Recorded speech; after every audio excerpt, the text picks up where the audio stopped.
Assalamualaikum warahmatullahi wabarakatuh. Halo, perkenalkan nama saya Najwa Oktavianita Indonesia dari kelas 10 IPS 3. Kali ini saya akan menjelaskan tentang 10 konsep geografi fisika. Contohnya, let's go. Kita mulai dari apa itu konsep dasar geografi. Konsep dasar geografi adalah gabungan 10 konsep yang bertujuan untuk menjelaskan hal yang terjadi di bumi dari sudut pandang geografi, baik di laboratorium maupun lapangan. Terdapat 10 konsep dasar geografi, diantaranya 1. Lokasi, 2. Jarak, 3. Keterjangkauan, 4. Pola, 5. Morfologi, 6. Aglomerasi, 7. Interaksi dan interdependensi, 8. Nilai kegunaan, 9. Diferensiasi area, 10. Keterkaitan ruang. Yang pertama, konsep lokasi. Konsep lokasi membahas tentang letak atau posisi spasial dari objek tertentu di permukaan bumi. Secara umum, lokasi terbagi menjadi dua, yaitu lokasi absolut dan lokasi relatif. Lokasi absolut adalah letak atau tempat yang dilihat dari garis lintang dan garis bujur. Lokasi absolut keadaannya tetap karena berpedoman pada garis astronomis bumi. Contoh lokasi absolut yaitu letak astronomis Indonesia pada 6 derajat lintang utara sampai 11 derajat lintang selatan dan 95 derajat bujur timur sampai 141 bujur timur. 2. Lokasi Jakarta absolutnya terletak di 6,2 derajat lintang selatan dan 107 derajat bujur timur. 3. Candi Borobudur, 4. Candi Prambanan, 5. Letak astronomis Indonesia. Lokasi relatif adalah letak atau tempat yang dilihat dari daerah lain sekitarnya. Lokasi relatif dapat berganti-ganti sesuai objek yang ada di sekitarnya. Contoh 1. Lokasi relatif adalah lokasi geografis negara Indonesia yang terletak di antara Samudra Hindia dan Samudra Pasifik serta benua Asia dan benua Australia. 2. Balikpapan berada di antara Penajam dan Samarinda. 3. Singapura terletak di sebelah selatan Malaysia. 4. Kota Makassar terletak di sebelah selatan Provinsi Sulawesi Selatan. 5. Candi Borobudur terletak 45 km dari Candi Prambanan. 2. Konsep jarak. Jarak adalah ruang yang menghubung antara dua lokasi atau dua objek. Konsep jarak dibagi menjadi dua, yaitu jarak mutlak dan jarak relatif. Contoh jarak mutlak: 1. Jarak Jakarta ke Malang.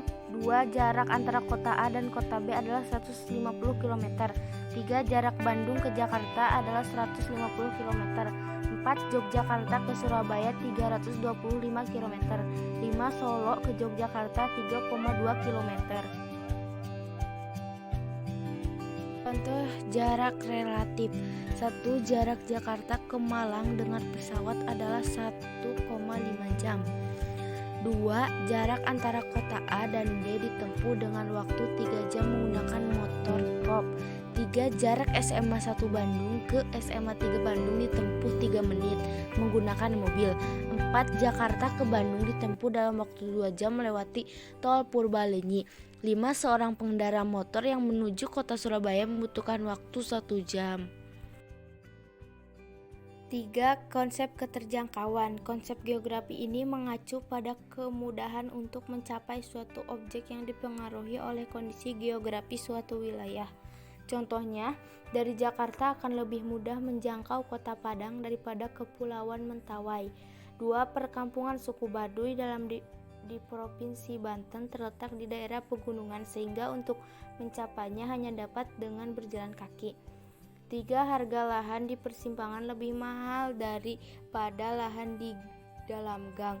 4. Bantuan bencana sulit tercapai lokasi karena medan yang berat. 5. Kepulauan Seribu hanya dapat ditempuh dengan kapal dari pelabuhan Muara Angket saja. 4. Konsep pola. Konsep ini mengacu pada susunan atau penyebaran fenomena pada ruang muka bumi.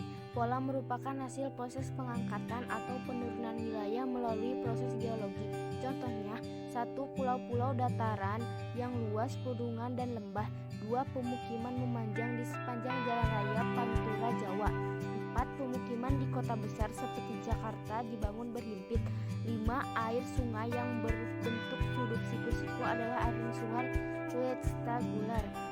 5. persebaran penduduk yang di daerah sekitarnya sungai akan mengikuti alur aliran sungai. Kelima, konsep morfologi. Konsep ini menggambarkan perwujudan daratan di muka bumi yang merupakan hasil proses pengangkatan atau penurunan wilayah melalui proses geologi. Contohnya, satu seperti pulau-pulau, dataran yang luas, pegunungan, dan lembah. 2. Terbentuknya lipatan bumi karena gempa bumi. 3. Daerah di puncak Bogor laganya dimanfaatkan untuk perkebunan teh. 4. Dataran rendah sepanjang pantai utara Jawa didominasi oleh perkebunan tebu. 5. Penduduk yang tinggal di daerah pegunungan sebagian besar berkegiatan di kebun. Keenam, konsep aglomerasi. Konsep geografi ini adalah kecenderungan persebaran yang bersifat mengelompok pada suatu wilayah. Contohnya, satu pemukiman penduduk masyarakat perkotaan mereka cenderung tinggal mengelompok sehingga timbul pengelompokan pemukiman seperti daerah elit, daerah kumuh, dan sebagainya. 2. Kawasan industri berarti di kawasan tersebut terdapat pabrik-pabrik. 3. Kawasan pemukiman berarti di kawasan tersebut terdapat banyak rumah warga. Keempat, kegiatan industri terpusat kawasan Jababeka, Pulau Gebang, atau Tangerang. 5. Pasar Senen, Minggu, Pasar Rebo merupakan pengelompokan tempat berjualan berdasarkan hari pasaran. 7. Interaksi dan interdependensi. Konsep ini berkaitan dengan hubungan timbal balik atau ketergantungan antar wilayah. Contohnya, satu, hubungan antara desa dan kota.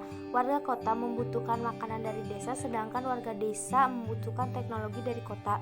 2. Kota membutuhkan hasil pertanian, sedangkan di desa membutuhkan pakaian sehingga saling membutuhkan. 3. Interaksi kota-desa terjadi adanya potensi alam. 4. Desa menghasilkan bahan baku, sedangkan kota menghasilkan barang industri karena kedua wilayah. 5. Desa sebagai pemasok tenaga kerja dan kota sebagai pemasok bahan produksi untuk desa. 8. Konsep nilai kegunaan. Nilai kegunaan mengacu pada kelebihan yang dimiliki suatu tempat atau wilayah tertentu dan memiliki nilai kegunaan yang berbeda berdasarkan fungsinya. Contohnya, satu, wilayah yang memiliki alam yang indah cocok sebagai daerah wisata. 2. Laut memiliki nilai kegunaan bagi nelayan. 3. Hutan memiliki nilai kegunaan bagi pecinta alam dibandingkan pelajar. 4. Kawasan pebukitan kapur seperti di Wonongsari, Gunung Kidul memiliki banyak goa dan sumber mata air bawah tanah cocok dijadikan oleh objek wisata. 5. Pulau Madura yang panas dari lokasi geografis yang banyak dijadikan sebagai kawasan tambak garam.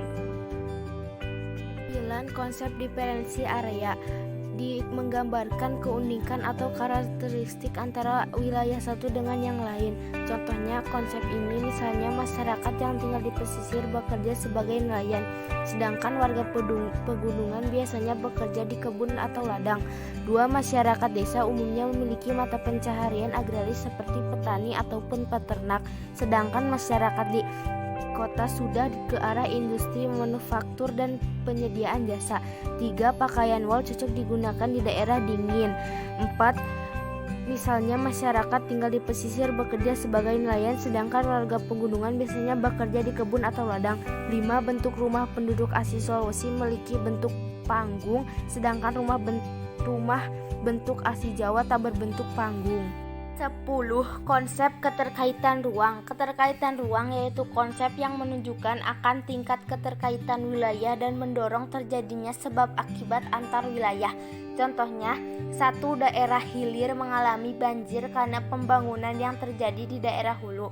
2. Lalu lintas Jakarta selalu macet sebab adanya mobilitas pekerja yang rumahnya di pinggiran Jakarta, akan tetapi bekerja di Jakarta.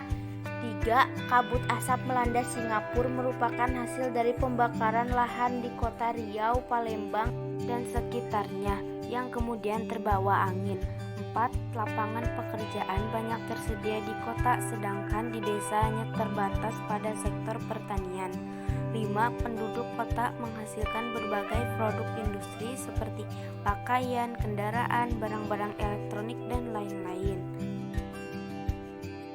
Itu dia tadi contoh dan pengertian konsep geografi. Terima kasih. Wassalamualaikum.